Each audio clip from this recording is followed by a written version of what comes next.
Hey guys, have you ever wondered, and again, probably not, but you know, these are the things that I look at.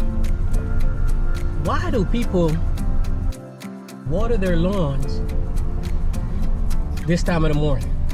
You know, it's 8:30, 9 o'clock, and people are watering their lawns, man.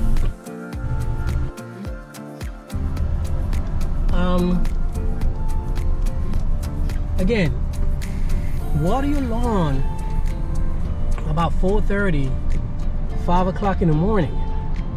You know, especially like in my area, today's supposed to be 96 degrees.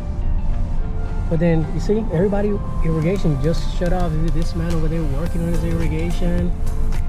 You know, I guess, you know, it's like, if the Joes are doing it, you know, maybe I need to be doing it.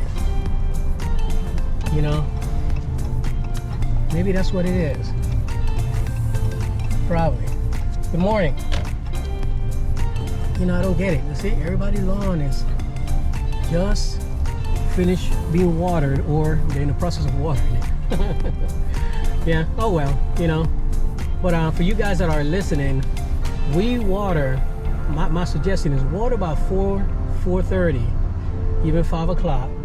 That's when you're supposed to be watering, man. You don't water freaking, you know what I mean? Because, you know, you want that water to penetrate your soil, and then when the sun comes up, then, you know, it starts to evaporate. But you need that water to penetrate into your soil. If you water now, the likelihood of your the soil not getting all the water all the way down is pretty high. Let me know in the comments, guys. Let me know in the comments. All right, headed to my next property.